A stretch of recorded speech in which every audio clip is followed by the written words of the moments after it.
Om Swastiastu, bagaimana? Masih semangat mengikuti pelajaran hari ini? Ayo tetap semangat ya. Kali ini kita akan membahas materi perubahan sosial budaya.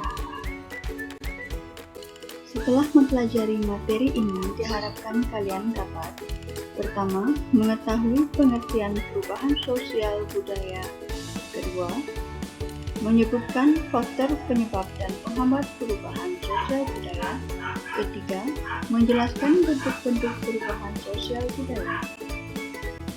Materi pembelajaran kali ini yaitu yang pertama, pengertian perubahan sosial budaya. Kedua, faktor penyebab dan penghambat perubahan sosial budaya. Ketiga, bentuk perubahan sosial budaya.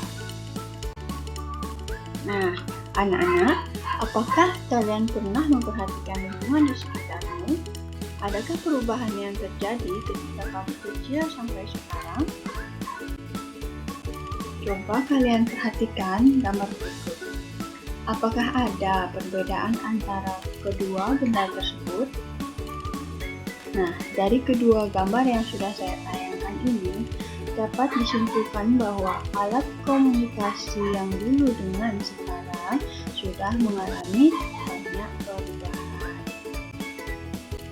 Baik, kita lanjutkan kepada pokok materi, yaitu pengertian perubahan sosial budaya.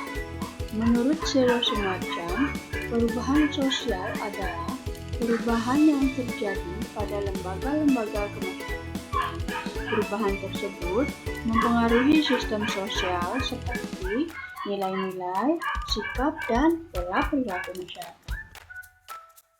Materi selanjutnya yang akan kita bahas yaitu faktor penyebab perubahan sosial budaya. Faktor penyebab perubahan sosial budaya dibagi menjadi dua, yaitu faktor internal dan faktor eksternal. Mari kita bahas yang pertama, yaitu faktor internal. Di sana ada penemuan baru. Nah, semakin berkembangnya zaman, maka semakin kompleks pula kebutuhan manusia. Ini menyebabkan lahirnya penemuan-penemuan baru yang mendukung pemenuhan kebutuhan manusia, sehingga terjadi perubahan sosial dalam masyarakat. Yang kedua, bertambah dan berkurangnya jumlah penduduk. Nah, penduduk menyebabkan perubahan sosial karena adanya kelahiran dan kematian, sehingga terjadi perubahan dalam struktur masyarakat. Perpindahan penduduk juga menjadi alasan perubahan sosial, yaitu adanya transmigrasi dan juga urbanisasi. Nah, yang ketiga, pemberontakan atau revolusi. Pemberontakan terjadi karena adanya ketidakpuasan yang dirasakan sebagian masyarakat. Kondisi ini akan menimbulkan revolusi sebagai bentuk dari pemberontakan dan akan membawa perubahan yang besar dalam kehidupan masyarakat. Yang terakhir, terjadinya konflik, di mana suatu konflik dapat memecahkan ikatan sosial. Nah, mari kita bahas tentang faktor eksternal. Faktor eksternal ini ada pengaruh kebudayaan masyarakat lain. Pengaruh kebudayaan lain akan masuk dan mengakibatkan perubahan sosial itu terjadi, baik secara sengaja maupun tidak sengaja. Yang kedua ada bencana alam. Bencana alam yang dimaksud seperti gempa bumi, banjir besar, angin topan, dan sebagainya. Adanya perubahan lingkungan akan memaksa masyarakat untuk pindah ke tempat lain. Dan ketika masyarakat mendiami tempat baru, maka mereka harus menyesuaikan diri dengan keadaan yang baru. Peperangan. Peperangan yang terjadi antar negara akan menyebabkan terjadinya perubahan yang mendasar, yaitu seluruh wujud budaya seperti sistem sosial, unsur-unsur budaya fisik, dan seluruh unsur budaya yaitu ekonomi, bahasa, teknologi, sistem pengetahuan, kesenian, kemasyarakatan, dan sistem religi. Adapun penghambat perubahan sosial budaya yaitu kehidupan masyarakat yang terasing. Biasanya hal ini terjadi karena kondisi daerah yang terisolasi dari jalur komunikasi dan transformasi dapat menyebabkan mereka terisolasi dari masyarakat lain. Maka, inilah yang menghambat terjadinya perubahan sosial budaya karena masyarakatnya tidak mengetahui perkembangan yang terjadi pada masyarakat lain. Kemudian ada perkembangan ilmu pengetahuan melambat. Apabila ilmu pengetahuan dalam masyarakat lambat, maka perubahan sosial akan terjadi atau berjalan dengan lambat. Ada sikap masyarakat yang tradisional. Masyarakat tradisional adalah masyarakat yang memelihara, menjaga, dan mempertahankan tradisi, adat istiadat, sistem nilai, sistem norma, dan bahkan sistem kebudayaan yang diwariskan oleh generasi pendahulunya. Kemudian adanya prasangka terhadap hal-hal yang baru atau asing. Perasaan dan prasangka curiga yang berprasangka buruk terhadap budaya asing atau hal baru yang berasal dari barat menunjukkan sikap yang acuh, tidak peduli, bahkan antipati terhadap sesuatu yang baru dari luar masyarakat. Inilah yang kemudian membuat suatu masyarakat tidak mengalami perubahan. Kemudian yang terakhir ada adat istiadat. Adat merupakan pola perilaku bagi anggota masyarakat yang dilakukan berulang-ulang untuk memenuhi kebutuhan pokoknya. Adat istiadat telah mereka nikmati sebagai bagian dari kehidupan mereka. Selanjutnya, ketika ada hal yang baru akan menggantikan adat lama mereka, belum tentu akan diterima begitu saja oleh masyarakatnya.